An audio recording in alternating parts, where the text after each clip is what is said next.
On dit souvent que les secrets les plus terrifiants ne se trouvent pas dans les vieilles maisons hantées ou dans les cimetières oubliés, mais dans les lieux les plus banals.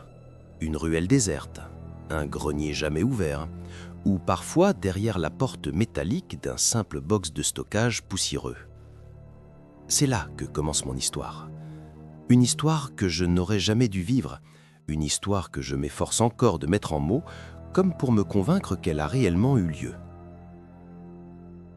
Je m'appelle Ryan Miller, j'ai 31 ans, je suis célibataire et il ne me restait, il y a encore peu, que 2 ou 3 semaines avant de devoir vendre mon plasma pour payer mon loyer. La dernière année de ma vie avait été une succession d'échecs. Presque décrocher un emploi stable, presque régler mon loyer à temps, presque réparer ce foutu vieux pick-up qui fuyait l'huile sans arrêt, le mot « presque » me collait à la peau. Depuis que j'avais perdu mon job d'entrepôt en mars, je m'étais débrouillé avec des petits boulots improvisés. Livraison avec DoorDash, débarras de grenier, revente de meubles d'occasion, bref, tout ce qui me permettait de tenir jusqu'à la fin de la semaine. C'est comme ça que je m'étais lancé dans les enchères des unités de stockage abandonnées. Au départ, c'était presque un jeu.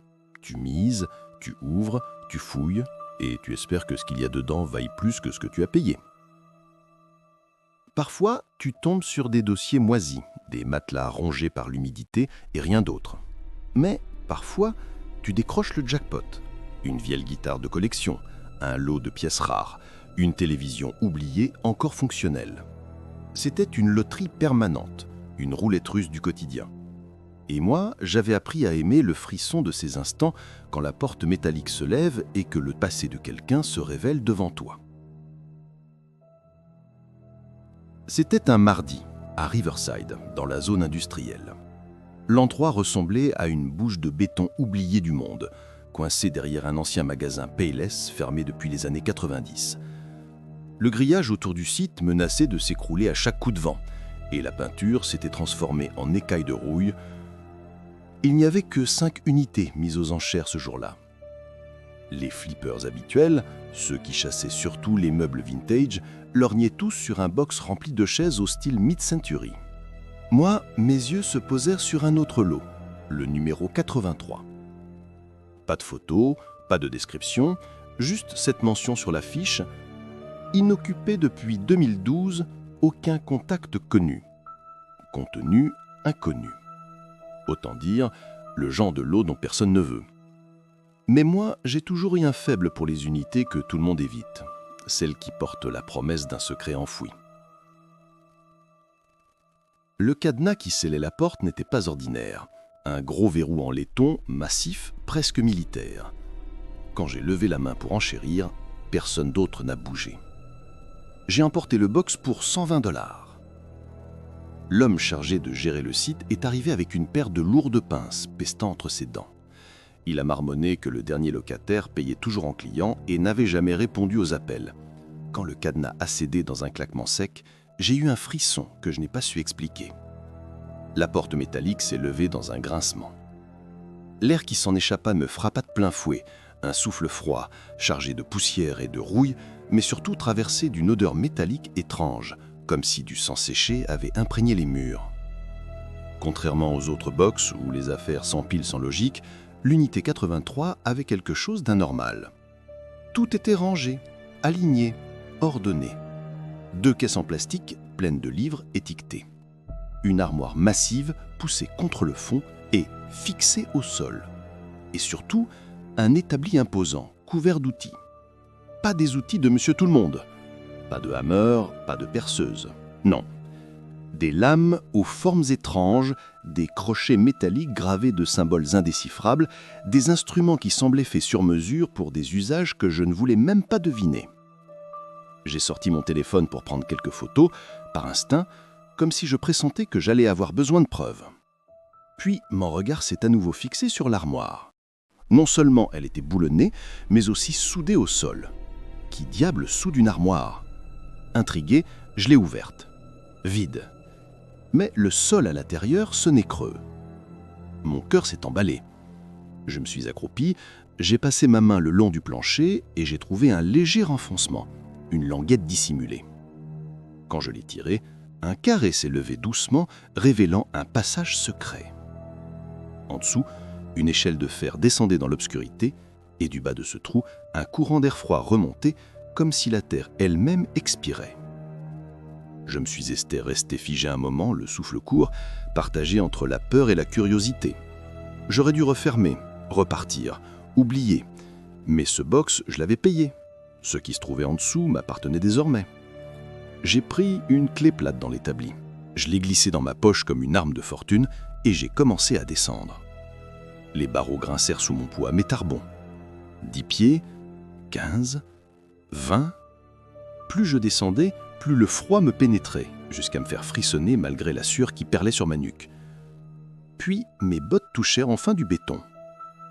J'ai levé mon téléphone, activé la lampe torchée, et j'ai découvert ce qui se cachait sous l'unité 83. Un bunker. Le bunker. La pièce était carrée, close, sans fenêtre ni porte visible. Les murs de béton étaient recouverts de rayonnage métallique chargés de caisses en estier, de bacs en plastique noir et de piles de documents jaunis. Sur un côté, des bacs noirs alignés portaient des inscriptions à la main. Unterkit number 3, Eastern Variants. Photo, Verified Entities, 1972-2004. Salt, Silver, Bone. De l'autre côté, une grande table couverte de cartes. Des cartes annotées, griffonnées de coordonnées étranges, parsemées de taches brunâtres qui ressemblaient à du sang séché. Et au centre de tout cela, une présence invisible. Quelque chose d'indéfinissable qui me fit tout de suite comprendre que je n'étais pas simplement tombé sur le box d'un collectionneur excentrique. J'étais entré dans l'antre d'un chasseur de monstres. Je laissais la lumière de mon téléphone balayer les murs du bunker, incapable de décider où poser mon regard en premier. Tout me paraissait trop précis, trop organisé. Pas l'œuvre d'un simple collectionneur, mais celle de quelqu'un qui avait voué sa vie entière à une chasse obsessionnelle. Mes yeux furent attirés par une caisse marquée « Unterkit numéro 3, Eastern Variant ». Tremblant, je soulevai le couvercle. À l'intérieur, des pieux en bois taillés à la main, un revolver gravé de symboles ésotériques, des fioles remplies de liquides colorés, bleu, ambre, vert, chacun étiqueté d'un code énigmatique. Et surtout, un carnet à la couverture déchirée. Je l'ouvris. Les pages étaient couvertes d'une écriture hâtive, nerveuse, les lettres semblant griffées plus qu'écrites. Des rapports de terrain, datés, précis. 18 juin 1996, Ogden, Utah. Type, mimique de classe 2, forme féminine. Note, appris l'identité de la bibliothécaire locale, a résisté des mois sans se nourrir, puis a craqué et vidé une famille entière. Ni brûlé. Aucun survivant. Pas de renfort. Je l'entends encore. Parfois. Dans mes rêves. Pas sûr qu'elle soit morte. Mes mains devinrent moites. Ce carnet ne relevait pas de la fiction, c'était une archive. Un témoignage brut d'une guerre secrète contre des choses qui ne devaient pas exister. Je reposai le cahier, reculant instinctivement. Et c'est alors que je le vis. Un immense panneau de liège fixé au mur du fond, recouvert de photos, de coupures de journaux, de notes manuscrites, toutes reliées par des fils rouges. Une toile d'araignée d'informations, une enquête qui semblait s'étendre sur des décennies. Je m'approchai, ma lampe tremblant dans ma main. Les photos, au premier regard, semblaient banales, des gens dans la rue, à un bar, dans un parc. Mais plus je les observais, plus un malaise me saisissait. Sur un des clichés, l'ombre d'un homme ne correspondait pas à sa posture. Sur une autre, une fille souriait, mais ses yeux n'avaient pas de pupilles. Un troisième montrait un reflet dans une vitre sans la personne qui aurait dû y apparaître. Puis mon regard tomba sur une photo particulière, à moitié cachée par un vieux reçu et une punaise tordue. Un polaroïd en noir et blanc, jauni par le temps. Un homme se tenait devant la porte d'une chambre de motel. Le numéro 6B était clairement visible. Il portait un long manteau, les mains dans les poches et fixait l'objectif.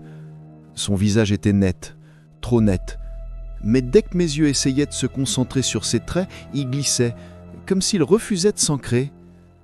Son sourire, trop large. Pas grotesque, pas caricatural, juste faux. Faux au point de tordre mon estomac. Et derrière lui, j'aurais juré que le décor bougeait, comme si les arbres s'agitaient alors qu'il s'agissait d'une photo fixe. Je pris la photo, malgré l'instinct qui me hurlait de ne pas la toucher.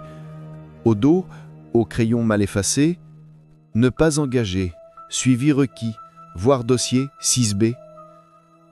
J'avais besoin de comprendre. J'explorais les étagères jusqu'à trouver un vieux coffre en métal dissimulé derrière une bâche. À l'intérieur, des dizaines de chemises cartonnées remplies de photos, de notes, de cartes.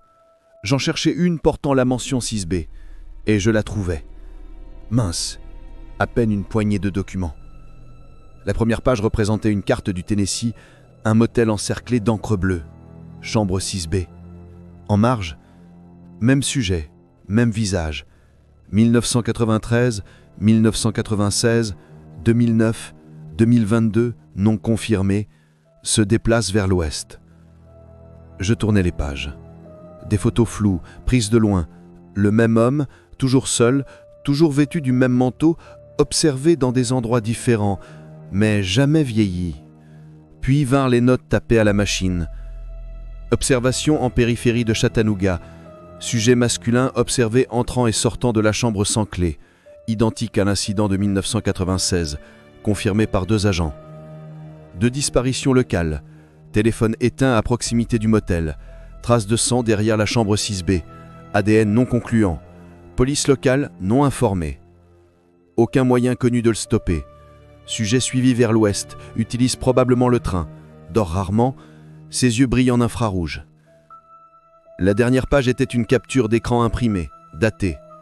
Une caméra de gare, quelque part au Kansas. Le même homme, manteau long, même sourire, yeux scintillant faiblement dans l'ombre. Je restais figé, la photo dans une main, le dossier dans l'autre. Le froid de la pièce semblait s'intensifier, j'avais la nausée. Tout cela n'était pas de la fiction, pas un délire. Quelqu'un avait consacré sa vie entière à traquer cette entité et il avait échoué. Je rangeais les documents avec une précaution presque religieuse, comme si je risquais d'invoquer quelque chose en les tenant trop longtemps. Puis je remis le Polaroid à sa place, mais l'image de ce sourire restait collée à ma rétine. À cet instant, une certitude me traversa. Le chasseur qui avait collecté ces preuves était disparu, mais l'homme de la chambre 6B, lui, n'avait jamais cessé d'exister. Et en découvrant son dossier, je venais, sans le vouloir, de reprendre le flambeau d'une guerre qui n'était pas la mienne. Je n'arrivais pas à détacher mon regard du tableau de Liège, mais une sensation insistante me poussa à explorer plus loin. Le bunker semblait vouloir me montrer quelque chose d'encore plus intime, plus décisif. C'est alors que, dans un coin presque invisible, dissimulé derrière un vieux portant et des caisses cabossées, je remarquai un petit classeur métallique. La peinture en était écaillée, la surface marquée de coups, et le tiroir du bas avait été enfoncé, comme si quelqu'un avait tenté de l'ouvrir de force. Le premier tiroir, lui, n'était pas verrouillé. Je tirai dessus. Dedans, un seul objet. Un carnet rouge en cuir, usé, marqué par une brûlure en forme de symbole. Une lettre ? Non, une marque, presque comme une signature. Mon cœur battait si fort que j'avais du mal à respirer. J'ouvris le carnet. Les premières pages n'étaient pas des confessions personnelles, pas de pensées vagues, pas de souvenirs. C'était un registre méthodique, une taxonomie de créatures, des profils, nom, type, faiblesse, cycle d'activité. Certaines entrées semblaient relever du folklore, vampires, mimiques, changeling, mais d'autres étaient inconnues de tout bestiaire. Les descriptions étaient cliniques, glaciales, et pour chaque créature, une note revenait comme une litanie désespérée, échec confirmé, suivi, abandonné. Puis, à mi-chemin, les pages changèrent brusquement de ton. L'écriture s'était assombrie, les traits devenaient nerveux, hachés. Tout était réuni sous un nouveau titre. 6B, code Blackout. Je tournai la page. Première apparition vérifiée, 1952, Missouri. Confirmation de la même entité en 1967, 1981, 2009. Aucune variation d'apparence, même visage, même vêtements, aucune trace de vieillissement. Entrée toujours dans une chambre 6B, porte fermée, aucune sortie observée. Je déglutis, le souffle court. Je continuais. Cible choisie, non aléatoire, schéma encore indéterminé. Les victimes disparaissent sans l'essier de corps, traces partielles, sang, empreinte, aucun témoin survivant confirmé. L'argent, inefficace. Symbole religieux, inefficace. Sujet conserve une apparence humaine parfaite en plein jour. Activité nocturne inconnue. Aucun enregistrement vidéo viable. Chaque mot mettait une giflée. Chaque ligne détruisait la possibilité que tout cela soit une farce. Je tournais encore. Et là, mon sang se glaça. Une esquisse griffonnée à la main représentait l'homme au manteau. Mais cette fois, son manteau était entrouvert. Et à l'intérieur, il n'y avait pas de chair. Son torse était décrit comme un amas segmenté, semblable à des côtes insectoïdes. De ses fentes s'ouvraient des bras maigres et griffus, des dizaines de bras repliés sur eux-mêmes comme ceux d'un insecte en attente. En dessous, une légende griffonnée au crayon. Forme finale observée, chasseur R. Whitlock. Dernière mission confirmée, 2009, Géorgie, présumé mort. Le nom résonna en moi comme un coup de tonnerre. J'avais trouvé l'identité de celui à qui appartenait ce bunker. R. Whitlock, un homme qui avait donné sa vie à cette chasse et qui avait échoué. Les pages suivantes furent encore pires. L'écriture devenait fébrile, presque illisible. Motel, chambre 6B, attente 9 heures, porte entr'ouverte, sujet présent, debout, comme s'il m'attendait. J'ai tiré 3 fois, à bout portant, en plein cœur. Rien. Il a souri et il a prononcé mon nom. Je sentis mes entrailles se contracter. Les mots suivants n'étaient plus écrits, mais entaillés dans le papier, gravés avec une telle rage que les pages suivantes en étaient percées. Je ne lui ai jamais donné mon nom. Je lâchai le carnet, haletant, comme s'il brûlait entre mes mains. Le silence du bunker devint plus lourd, plus épais, comme si les murs eux-mêmes attendaient que je comprenne la conclusion. Le chasseur avait échoué et le monstre était toujours là. Je restais assis, le carnet rouge posé sur mes genoux, incapable de bouger. Mes doigts étaient engourdis. Tout cela ne m'était pas destiné, mais pourtant, je savais que je ne pouvais plus reculer. Je ne connaissais pas les rituels, je n'avais aucune arme adaptée, je n'étais pas un chasseur, juste un homme ordinaire qui avait eu la mauvaise idée de miser 120 $. Et pourtant, maintenant que j'avais lu ces lignes, je n'avais plus d'excuse. Soit je tournais le dos, feignais ignorer la vérité et condamnais peut-être d'autres innocents, soit j'acceptais que, volontairement ou non, j'étais devenu le prochain maillon de cette guerre invisible. Le carnet n'offrait aucune victoire, seulement un avertissement. Le temps jouait contre moi. Je refermais lentement le journal rouge, le serrais contre moi et sus que ma vie venait de basculer. Je n'ai pas dormi cette nuit-là. Comment aurais-je pu ? Le journal rouge ouvert sur ma table, les mots gravés par Whitlock tournaient en boucle dans ma tête. Je ne lui ai jamais donné mon nom. Ce n'était pas une phrase, c'était un cri, un testament laissé au suivant, à moi. J'avais étalé devant moi toutes les notes que j'avais pu extraire du bunker. Sur une feuille jaune, je commençais à griffonner. Des dates, des noms, des lieux. Plus je traçais de lignes, plus une vérité implacable se dessinait. Les disparitions, les observations, les morts étranges, toutes espacées d'un intervalle d'environ 13 ans. 1952, 1967, 1981, 1996, 2009 et la dernière mention dans le journal, 2022, non confirmé. Je lâchai mon stylo, le souffle court.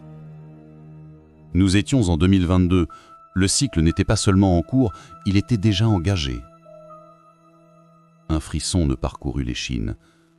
Je regardai le polaroïd, celui de l'homme au manteau devant la porte 6B. Le cliché datait de 1983, mais il aurait pu être pris hier. Pas une ride, pas un changement. Juste ce sourire trop large, cette fixité qui défiait le temps. Je n'étais plus face à une histoire ancienne. J'étais déjà impliqué dans le prochain chapitre. Je sortis mon ordinateur portable, mes mains tremblant sur le clavier. Je cherchais « motel chambre 6B », mais bien sûr, rien de concret. Alors j'affinais mes recherches, je comparais les plans et les photos imprimés dans le dossier. Je passais en revue les cartes annotées de Witchlock, ces repères dispersés sur des villes américaines oubliées. Après 3 heures, je tombais dessus. Un petit motel le long de l'Interstate 10 au Texas central. Une photo sur le site de réservation en ligne montrait la façade. Là, bien visible sur la porte, les chiffres noirs. 6B. Mon estomac se serra. C'était exactement le même bâtiment, le même arbre planté à l'angle, la même architecture décrite dans les notes. Comme figé dans le temps. Je pris mon téléphone et appelai le numéro affiché. Une voix féminine décrocha, fatiguée, traînante. La réceptionniste. « Bonjour, excusez-moi, j'aurais une question étrange. Est-ce que la chambre 6B est disponible ?» Un silence, puis un soupir. « Non, désolé. Cette chambre est occupée, longue durée. » Un homme, discret. Paye en liquide. Mon cœur s'arrêta presque. « Un nom ?» demandai-je la gorge sèche. « Désolé, je ne peux pas vous donner ça. » Mais alors qu'elle croyait avoir raccroché, je l'entendis murmurer, presque pour elle-même. « Cet homme, il me fout les jetons. » Je restai figé, le téléphone à la main, incapable de bouger. C'était lui. Il était là, dans cette chambre. Comme toujours. Je n'étais pas un chasseur, je n'avais pas les armes, pas l'expérience, pas la foi, mais pouvais-je vraiment détourner les yeux? Laisser ce cycle continuer? Laisser d'autres personnes disparaître? Je regardais autour de moi mon petit appartement décrépit, mes dettes, ma vie ratée, et je compris, si je devais enfin accomplir quelque chose qui avait un sens, c'était maintenant. Je rassemblais mes affaires, lampe torche, téléphone, batterie externe, bouteille d'eau, quelques barres de céréales. Par instinct, je glissai dans mon sac l'un des outils étranges trouvés sur l'établi, un crochet en argent gravé de symboles. Je ne connaissais pas leur usage, mais Witchlock l'avait jugé assez important pour l'avoir conservé. Peut-être, un jour, il me sauverait. Quand je fermai derrière moi, je sus que je ne reviendrais pas de sitôt. Le trajet jusqu'au Texas prit plus d'une journée. Je conduisis sans pause, les yeux brûlants, l'esprit obsédé par une seule image, ce sourire dans l'ombre de la porte 6B. À chaque station-service, j'avais l'impression d'être suivi. À chaque motel miteux où je m'arrêtais, j'entendais des bruits dans les murs, mais rien. Juste ma peur qui me dévorait. Enfin, j'arrivai. Le motel était exactement comme sur la photo. La peinture écaillée, les portes alignées comme des tombes, et là, au centre, le numéro 6B. Les rideaux tirés. Aucune lumière. Mais je savais qu'il était là. Je louai une chambre un peu plus loin dans un autre motel à une sortie de route de là. Chaque nuit, je m'installais avec des jumelles bon marché achetées dans une friperie. J'observais, attendis, et je vis. Chaque soir, entre 2h et 3h du matin, la lumière derrière la porte 6B s'allumait. Pas d'ombre, pas de mouvement, juste la lumière. Puis elle s'éteignait. Pendant 4 nuits, ce fut le même rituel, jusqu'à ce qu'une nouvelle arrivée bouleverse tout. Un soir, peu après minuit, une voiture se gara devant le motel. Une jeune femme descendit, un sac à dos jeté sur son épaule. Elle semblait fatiguée, nerveuse. Je la vis entrer à la réception, signer des papiers, puis suivre la gérante. Elle ouvrit une porte. Chambre 6A, juste à côté de lui. Je serrai mes jumelles si fort que mes doigts blanchissent. Cette fille n'avait aucune idée de l'endroit où elle venait de mettre les pieds. Je sortis aussitôt mon carnet. Nom sur la plaque de matriculation, Kelsey Romero, 23 ans, originaire de Phoenix, pas d'antécédents, pas d'histoire sombre. Juste une fille normale. Une fille condamnée, si je ne faisais rien. La 3e nuit après l'arrivée de Kelsey, je la vis sortir. Il était presque 2 heures du matin. Elle se tenait sur le balcon, une cigarette entre les doigts, le regard perdu vers les bois derrière le motel. Sa posture n'avait rien de détendu, ses épaules étaient tendues, son visage marqué par la fatigue, comme si elle n'avait pas dormi depuis des jours. Mon instinct me hurlait d'agir. Si je restais spectateur, elle deviendrait une statistique de plus, un nom de plus dans le journal rouge. Je pris une décision que je m'étais juré d'éviter. Je me levai, traversai le parking et montai les escaliers jusqu'à sa porte. Je frappai doucement. Le battement de mon cœur résonnait plus fort que mes coups. La porte s'entr'ouvrit, retenue par une chaîne. Kelsey apparut dans l'entrebâillement, ses yeux méfiants glissant sur moi. « Ouais ?» dit-elle d'une voix méfiante. « Je m'appelle Ryan. Écoutez, je sais que ça va sembler fou, mais j'ai besoin de 2 minutes. Si ça paraît insensé, je m'en vais, je le jure. » Elle hésita, ses yeux oscillant entre mon visage et le parking derrière moi. Je vis son hésitation, ce moment suspendu où tout pouvait basculer. Elle aurait pu claquer la porte, crier, mais au lieu de ça, elle resta figée. « Je ne suis pas un malade, » ajoutai-je rapidement. « Je ne suis pas là pour vous faire du mal, mais c'est à propos de la chambre 6B. » Ses traits se crispèrent. Quelque chose passa dans son regard, une lueur de reconnaissance, ou peut-être de peur. Elle entr'ouvrit la porte d'1 centimètre de plus. « Quoi, 6B ?» demanda-t-elle, sa voix à peine audible. Je sortis le Polaroid de ma poche, la photo usée, celle de l'homme devant cette même porte. Je la lui tendis. J'ai trouvé ça dans un dossier secret. C'est cette chambre, le même endroit, le même homme. Et selon les notes, il revient tous les 13 ans, toujours ici. Elle prit la photo. Son regard se figea. Ses doigts tremblaient légèrement.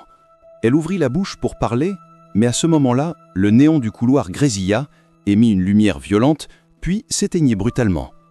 Un silence lourd tomba. Derrière elle, la lampe de chevet vacilla, émit un battement de lumière, puis reprit. Kelsey inspira brusquement. Sans un mot, elle sortit et referma la porte derrière elle. « 1 minute, dit-elle d'une voix serrée. « Parle. » Nous nous assîmes sur le trottoir, la photo posée entre nous. Kelsey gardait ses bras croisés, prête à fuir au moindre signe suspect. Je lui racontais tout. Le box, le bunker, les armes, les carnets, les cycles de 13 ans, l'homme au manteau, sa présence. Elle écoutait en silence, ses yeux rivés sur la photo, comme hypnotisée par ce sourire figé. « Vous voulez que je croie à un type immortel qui hante cette chambre depuis des décennies ?» dit-elle enfin. « Je veux juste que vous sachiez que vous êtes en danger, » répondis-je, « et que vous ne restez pas seul face à ça. » Elle détourna le regard, mâchant l'intérieur de sa joue, puis d'une voix basse. « Hier soir, j'ai entendu des grattements derrière le mur, comme des ongles. Mais la chambre à côté... » Elle s'interrompit, ses yeux s'écarquillant. « Elle est condamnée. Personne n'y entre, personne n'en sort. » Je sentis un frisson glacé courir dans mon dos. Ces grattements, ils étaient décrits dans un ancien rapport, murmurai-je. Nous retournâmes dans sa chambre pour qu'elle rassemblât ses affaires. L'intérieur semblait ordinaire. Une valise entr'ouverte, des vêtements éparpillés, une brosse à cheveux sur la table. Mais moi, je ne regardais que le mur mitoyen, celui qui séparait la chambre 6A de 6B. Il était trop silencieux, un silence qui oppressait. Puis soudain, un toc-toc-toc léger résonna, comme un ongle caressant le bois. Kelsey s'immobilisa, une chemise entre les mains. Je levai lentement ma main pour lui faire signe de ne pas bouger. Le bruit cessa. Et alors que nous reprenions notre souffle, le téléviseur s'alluma tout seul. Pas de son, juste un écran noir avec des bandes grises ondulant comme de l'eau sale. Une forme vague apparut une fraction de seconde dans les interférences, une silhouette, puis disparut. Je me précipitai pour débrancher l'appareil, mais même ainsi, l'écran resta allumé 1 seconde de trop avant de s'éteindre. Kelsey me regarda, pâle comme un fantôme. « Je ne dors plus ici », dit-elle d'une voix brisée. Nous sortîmes en vitesse. Elle verrouilla la porte, ses mains tremblant tant qu'elle mettait la serrure. Je l'encourageai à se dépêcher. C'est alors que je le vis. Au bout du parking, immobile, sous le lampadaire vacillant, un homme. Grand, manteau long, silhouette parfaitement droite. Son visage invisible à cette distance, mais je savais, c'était lui. « Ne regarde pas !» murmurai-je à Kelsey. Trop tard. Elle leva les yeux et blêmit. Nous tournâmes le dos, marchant vite vers sa voiture. Quand je jetai un regard furtif, il avait disparu. Pas de bruit, pas d'un pas, juste le vide. Nous atteignîmes sa voiture, mais le moteur refusa de démarrer. 1 fois, 2 fois, 3 fois, puis lentement, toutes les lumières du parking s'éteignirent, une à une, dans un ordre parfait, comme des dominos qu'on fait tomber. Le noir nous enveloppa, et quand je relevai la tête, il était revenu, plus près, à peine 10 mètres. Son visage visible cette fois. Le sourire, le même, trop large, trop patient. Je sentis mes doigts se resserrer autour du crochet en argent dans ma poche. Le cycle n'était plus une théorie. Il était là, devant moi.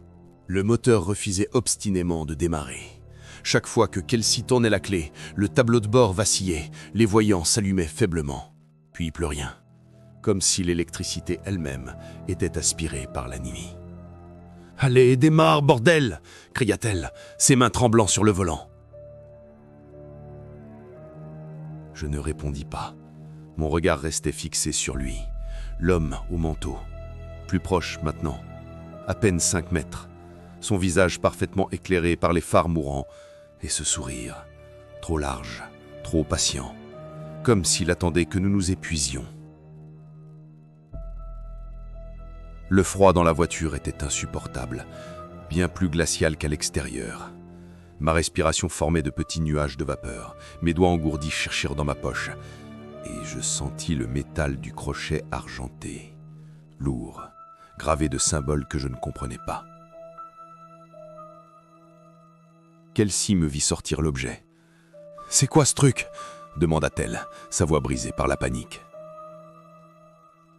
« Je ne sais pas, mais ça vient du bunker. Si Whitlock l'avait gardé, c'est qu'il avait une raison. » Je serrai le manche, puis ouvris la portière. Le froid me transperça immédiatement, comme si j'entrais dans une autre dimension. L'entité ne bougeait pas. Elle se contentait de me fixer. Ses yeux semblaient avaler la lumière. Son sourire resta figé, mais j'avais l'impression qu'il grandissait lentement. Je levai le crochet, ma main tremblant. « Recule », soufflai-je, même si ma voix ressemblait plus à un murmure qu'à une menace. Un silence absolu régnait. Puis, pour la première fois, l'homme inclina légèrement la tête. Un geste minuscule, mais suffisant pour me glacer le sang, comme s'il reconnaissait l'arme. Il s'arrêta. Ce fut subtil, mais son avancée, lente et inexorable jusque-là, s'interrompit. « Kelsey !» criai-je sans me retourner. « Essaye encore la voiture !» Le rugissement d'un moteur résonna, les pneus crissèrent sur le gravier, la voiture bondit en arrière puis se pivota brutalement vers la sortie. Je jetai un dernier coup d'œil par la vitre arrière. L'homme était toujours là, au centre du parking. Mais autour de lui, toutes les lumières restaient éteintes. Le motel semblait avalé par une obscurité compacte, comme si la réalité elle-même avait perdu de son éclat en sa présence. Et lui, il leva lentement une main, non pas pour nous arrêter, mais pour nous saluer. Un geste tranquille. J'ai eu l'impression que ce simple mouvement me perça jusqu'à l'âme, comme s'il disait « Vous pouvez fuir, cela ne change rien ». Puis il s'effaça dans l'ombre, englouti par la nuit. Nous roulâmes sans dire un mot pendant des kilomètres. Kelsey fixait la route, ses mains crispées sur le volant, ses yeux écarquillés comme si elle refusait de cligner. Je regardais le crochet posé sur mes genoux. Mes doigts tremblaient encore. Je n'avais rien fait d'héroïque. Rien. J'avais juste tenu l'arme devant lui, et cela avait suffi à le faire hésiter. Mais pourquoi ? Était-ce une faiblesse ou simplement un jeu de sa part ? Lorsque nous atteignîmes une petite station ouverte toute la nuit, Kelsey arrêta la voiture. Nous restâmes assis là, haletants, nos respirations encore saccadées. Elle me lança un regard incrédule. « Qu'est-ce que c'était, ce truc ?» Je n'eus pas de réponse. Nous nous séparâmes quelques heures plus tard. Je la déposai dans un diner éclairé, au milieu d'autres voyageurs, là où la lumière et la présence humaine semblaient offrir un semblant de protection. Je repris la route, les yeux brûlants de fatigue. J'avais besoin de réfléchir, de rassembler les pièces. Mais quand j'arrivai enfin chez moi, un détail glaçant m'attendait. Sur la table de ma petite cuisine, un bout de papier que je n'avais pas laissé là, en grosses lettres noires, écrites d'une main irrégulière. « La lumière ne te sauvera pas. » Je restais figé, incapable de bouger. Il savait déjà où je vivais. La descente inévitable. Je compris alors que la fuite était une illusion, que ce que j'avais vu dans le bunker n'était pas une relique d'un passé révolu, mais une guerre toujours en cours. Et moi, j'étais déjà enrôlé. Je fermai la porte derrière moi, mon cœur battant à tout rompre. Le cycle avait repris, et il n'était pas près de s'arrêter. Je n'avais pas prévu de revoir Kelsey. Après ce que nous avions vécu au motel, je pensais qu'elle prendrait sa voiture et disparaîtrait à des centaines de kilomètres. Mais le lendemain, à l'aube, elle m'attendait devant l'unité 83. Son sac à dos à l'épaule, ses yeux cernés, elle me lança un simple « On fait quoi maintenant ?» J'aurais voulu lui dire de partir, de fuir, aussi loin que possible. Mais au fond, je savais que ce serait inutile. La créature du 6B ne l'oublierait pas plus qu'elle ne m'oublierait. Alors nous descendîmes ensemble, dans le bunker. Nous passâmes la journée à sécuriser l'endroit. Chaque fissure, chaque interstice fut entouré de lignes de sel. Chaque porte, chaque conduit fut marqué de symboles maladroits copiés dans les carnets de Whitlock. Nous installâmes des lampes, un générateur de secours et poussâmes des caisses contre les murs, comme si le béton lui-même ne suffisait pas. « Tu crois que ça marche vraiment, ces trucs ?» demanda Kelsey en versant une nouvelle couche de sel devant la trappe. « Je ne sais pas, mais c'est tout ce qu'on a. » Elle hocha la tête, sans rien dire. Ses mains tremblaient légèrement, mais son regard restait déterminé. Nous dressâmes nos lits de fortune.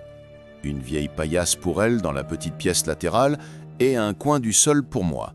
Revolver sous l'oreiller. Pas que je pensais que ça suffirait, mais serrer cette arme contre moi donnait l'illusion que je n'étais pas complètement sans défense. Les jours suivants se fondirent les uns dans les autres. Nous vivions au rythme d'une paranoïa permanente. Le matin, nous vérifions les lignes de sel. L'après-midi, nous étalions sur la grande table toutes les archives du bunker. Dossiers, photos, cartes. Le soir, nous étudions les cycles. Nous traçâmes sur une carte les disparitions, les apparitions, les photos datées. Les motifs se dessinaient lentement. Un déplacement constant vers l'ouest, toujours lié à des motels isolés, toujours la chambre 6B. Et chaque nuit, un rappel. Juste après minuit, le détecteur de mouvement fixé au-dessus de la trappe cliquetait, s'allumait une fraction de seconde, puis s'éteignait. Toujours une seule fois, comme un signe. Nous ne parlions pas de ce détail, mais nous le remarquions tous les deux. Kelsey parlait peu. Elle gardait ses chaussures aux pieds même en dormant, son sac toujours prêt. Moi, je passais des heures à griffonner sur un tableau blanc, reliant les noms et les dates avec des traits rouges. Un soir, elle me surprit à fixer la photo de l'homme devant la porte 6B, épinglée sur le mur. « Tu crois qu'on peut le tuer ?» demanda-t-elle doucement. Je mis un long moment avant de répondre. « Je crois qu'on peut l'empêcher d'en prendre d'autres. Mais le tuer, si Whitlock a échoué, je ne vois pas comment nous réussirions. » Elle baissa les yeux. Je compris qu'elle n'attendait pas une vraie réponse. Elle voulait juste savoir si j'avais encore de l'espoir. 2 fois en 3 semaines, nous trouvâmes des empreintes de pas dans la poussière juste devant les lignes de sel. Des empreintes parfaitement nettes, comme si quelqu'un s'était tenu là, observant le bunker sans franchir la limite. La première fois, nous avons paniqué. La deuxième, nous avons compris. C'était un avertissement, un jeu de patience. Il ne cherchait pas à entrer. Pas encore. Alors nous travaillâmes. Chaque dossier fut relu, chaque photo examinée. Nous collâmes au mur une immense carte, remplie d'épingles de couleurs. Des rouges pour les apparitions, des noirs pour les disparitions confirmées, une blanche plantée au centre du bunker, pour nous, les 2 seuls survivants connus. Nous recoupâmes les rapports de police, jamais publiés, les coupures de journaux oubliées, les témoignages arrachés aux marges de l'histoire. Tout convergeait vers la même vérité. Le cycle n'était pas terminé. Une prochaine victime était déjà désignée. Et cette fois, nous serions là. 3 semaines s'étaient écoulées dans le bunker. 3 semaines à respirer le même air lourd de poussière et de métal. 3 semaines à dormir par tranche d'1 heure, à sursauter au moindre bruit. Chaque nuit, à 0013, le détecteur de mouvement grésillait. Toujours une seule fois, toujours le même rappel. Je suis là. Kelsey et moi n'en parlions plus. Mais je savais qu'elle comptait les secondes, tout comme moi, chaque fois que la lumière clignotait au-dessus de la trappe. Un soir, alors que je relisais pour la 100e fois le journal rouge, Kelsey m'interrompit. Elle avait les yeux rivés sur une pile de documents tachés, la main crispée sur un feuillet. « Regarde ça », dit-elle. Je m'approchai. Le dossier datait de 1970. Une disparition dans un petit motel de l'Arkansas, une femme de chambre, volatilisée. Aucune trace, aucune enquête suivie. Mais, au fond du dossier, une photo jaunie, le même homme, le même manteau, debout devant une porte. Le numéro 6B. Kelsey claqua le papier sur la table. C'est toujours le même schéma, toujours cette foutue chambre. Nous nous tournâmes vers la grande carte murale. Des dizaines d'épingles rouges et noires marquaient les points d'apparition et de disparition. Je pris une règle et tracai une ligne reliant les motels de 1970, 1983, 1996, 2009. Le trait formait une trajectoire. Une marche lente mais régulière, toujours vers l'ouest. Et à la fin, le cercle se posait sur un point que Whitlock avait noté en 2009. Un autre motel, en Arizona. « Alors, c'est là qu'il sera la prochaine fois », murmura Kelsey. Je hochai la tête. Une sueur froide me coula le long de la nuque. Le cycle devait se conclure là-bas, et nous étions déjà en retard. Kelsey se mit à faire les 100 pas, ses bras serrés contre elle. « Tu te rends compte de ce qu'on fait ? On parle de traquer un truc qui ne peut pas mourir. On va se jeter droit dans sa gueule. On n'a pas le choix. Si, on pourrait partir, changer de nom, changer de pays, faire comme si de rien n'était. » Je la regardais. Ses yeux étaient rouges de fatigue. Ses mains tremblaient. Mais au fond d'elle, je savais qu'elle n'y croyait pas. « Il nous trouvera, » répondis-je simplement. « Et il trouvera d'autres victimes. Si Whitlock n'a pas réussi à le tuer, alors notre rôle n'est peut-être pas de le détruire, mais au moins, on peut sauver ceux qu'il cible. » Elle se laissa tomber sur une chaise, épuisée. Sauver quelques-uns, mourir comme les autres. Je n'avais pas de réponse, mais je savais qu'elle avait raison. Les jours suivants, nous transformâmes le bunker en une salle de guerre. Les cartes étaient couvertes de repères, les carnets annotés de nouvelles notes, nous révisâmes les kits de Whitlock, pieux, crochets, fioles. Je pris le revolver gravé de symboles, même si je doutais qu'il serve à autre chose qu'à me donner du courage. Kelsey, elle, s'occupa de rassembler du matériel pratique, lampes à piles, du sel, des caméras argentiques trouvées dans les caisses. Elle refusa d'approcher les fioles ou les crochets. « Je laisse ça à ton rôle de suicidaire », me lança-t-elle avec un sourire amer. La tension entre nous montait chaque jour. L'espace clos nous étouffait. Parfois, nous nous disputions pour des détails absurdes, l'emplacement d'une caisse, la quantité de sel utilisée. Mais la vérité, c'était que nous avions peur. Peur de ce qui approchait, peur de ne pas tenir jusqu'au bout. Enfin, après des nuits d'analyse, nous fixâmes une épingle rouge sur la carte. Arizona, 6 mois à venir. Le prochain cycle, la prochaine chambre, 6B. Kelsey resta longtemps à fixer la carte, silencieuse. Puis elle murmura « Alors, on y va ». Je la regardais. Elle ne tremblait plus. Son regard était ferme, déterminé. « Oui », dis-je, « on y sera avant lui ». Cette nuit-là, alors que nous éteignions les lampes, le détecteur clicota. La lumière s'alluma. Mais cette fois, elle resta allumée 2 secondes entières. Trop longtemps. comme une provocation. Nous nous échangeâmes un regard. Aucun de nous ne parla, mais nous comprîmes tous les deux. Il savait déjà, et il nous attendait. Nous avions repoussé le moment autant que possible, mais le cycle n'attendait pas. Au petit matin, après une nuit passée à vérifier une dernière fois les dossiers, nous avons chargé nos sacs. Le bunker, qui nous avait servi de refuge, nous sembla soudain fragile, comme si l'épaisseur de béton ne suffisait plus. Kelsey serra la sangle de son sac à dos. « Alors, c'est parti ?» demanda-t-elle, sa voix basse mais déterminée. Je hochai la tête. « Si on part pas maintenant, on ne partira jamais. » Nous avons fermé la trappe derrière nous, scellé le faux plancher de l'armoire et refermé l'unité 83. Le cadenas claqua dans un bruit métallique qui résonna comme une sentence, et nous avons pris la route. L'Arizona n'était pas si loin en ligne droite, mais la route paraissait interminable. Nous évitions les grands axes, choisissant des chemins secondaires, comme si nous pouvions échapper à quelque chose qui, nous le savions, nous retrouverait partout. Chaque motel où nous dormions en chemin devenait une épreuve. Kelsey insistait pour garder les chaussures aux pieds, et je laissais toujours une lampe allumée. Pourtant, la nuit, il m'arrivait de me réveiller en sursaut, persuadé que quelqu'un se tenait dans le couloir juste derrière la porte. 2 fois, nous avons croisé des signes qui ne pouvaient pas être des coïncidences.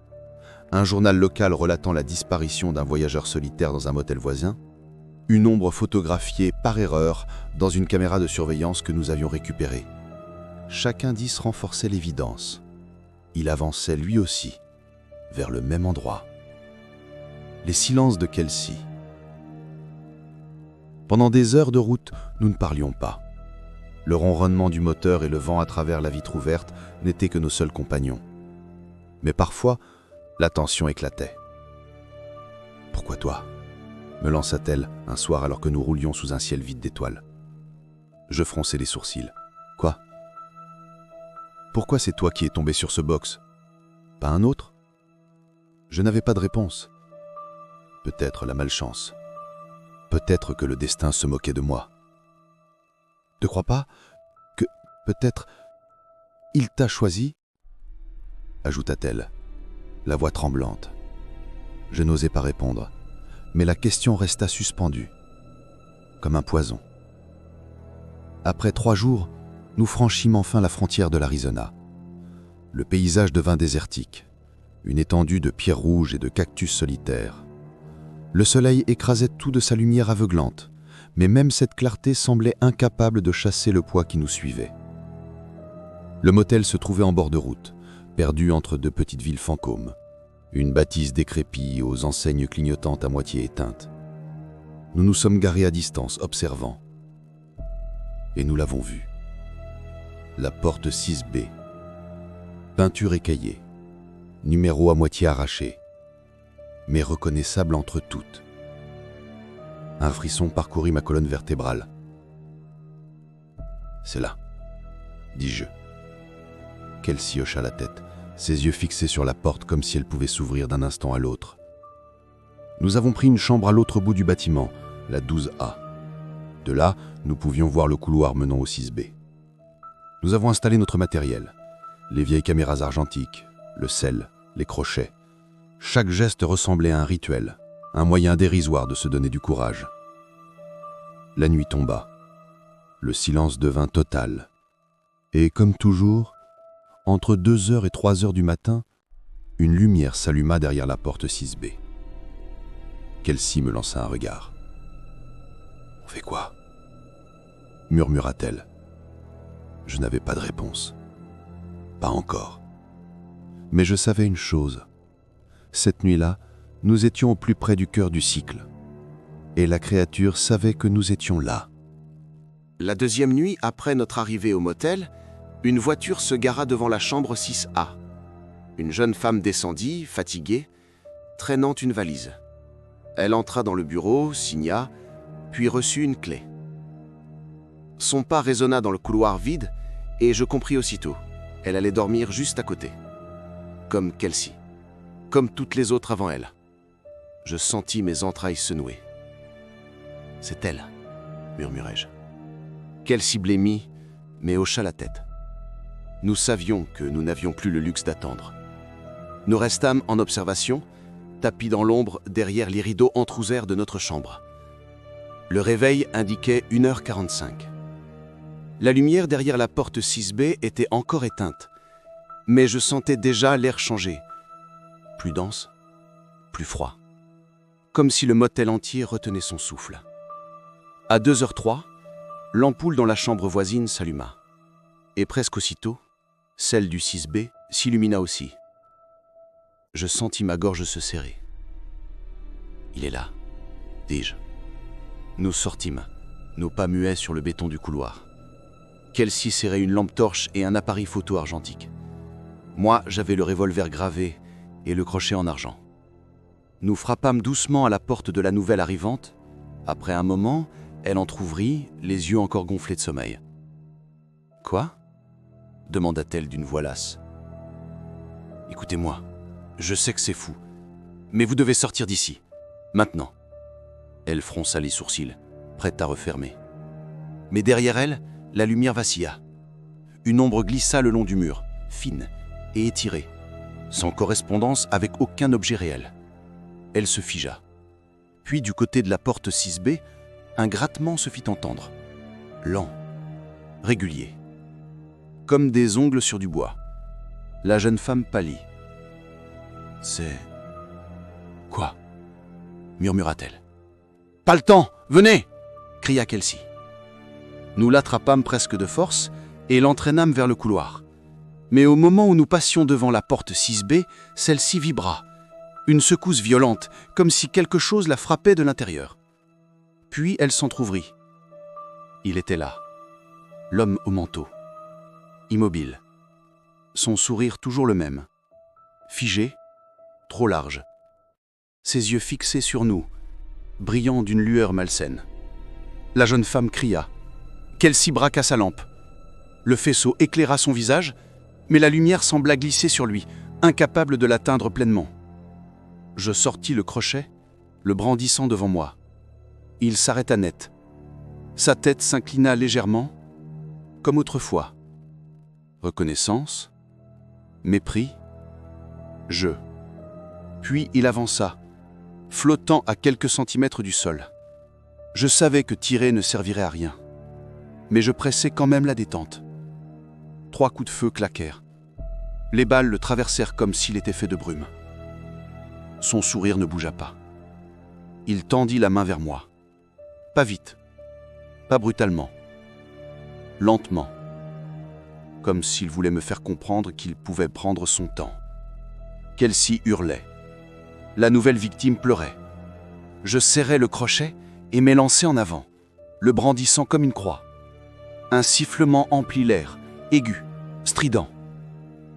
L'homme recula d'un pas, son sourire se crispant. Pour la première fois, il réagit. Mais ce ne fut pas une victoire, juste une pause. Il recula dans l'ombre de sa chambre, la porte claqua, et le silence retomba. Nous ne restâmes pas. Nous entraînâmes la jeune femme jusqu'à la voiture, démarrée ou pas. Le moteur rugit, et nous quittâmes le motel à toute allure. Derrière nous, aucune lumière ne revint dans le couloir, mais je savais, il était encore là. Patient, intouchable. Cela fait maintenant des semaines que nous vivons de motel en motel, avec les dossiers de Whitlock comme carte et le journal rouge comme Bible. Nous avons sauvé une vie, peut-être 2, mais ce n'est pas une victoire. Chaque nuit, la lumière s'allume quelque part. Chaque cycle recommence, et le sourire nous attend toujours au seuil d'une nouvelle porte marquée 6B. Alors nous continuons. Pas en héros, pas en chasseur, juste en témoin qui refuse de fermer les yeux. Parce que si nous nous taisons, qui racontera ce qui rôde dans l'ombre? Si vous êtes encore là, c'est que cette histoire vous a glacé autant qu'elle m'a marqué. Et croyez-moi, ce n'était pas de la fiction. Si vous voulez d'autres récits véridiques, d'autres témoignages de l'inexplicable, abonnez-vous dès maintenant à la chaîne YouTube Nuit d'horreur. Vous n'imaginez pas ce qui vous attend dans les prochains épisodes. Et remontez les sources. Et vous saurez. Et souvenez-vous, La prochaine fois que vous passez devant une porte de motel marquée 6B, regardez bien derrière vous, parce que le sourire ne disparaît jamais. Alors pour ne rien manquer, cliquez sur s'abonner, activez la cloche et entrez avec nous dans les ténèbres de Nuit d'horreur.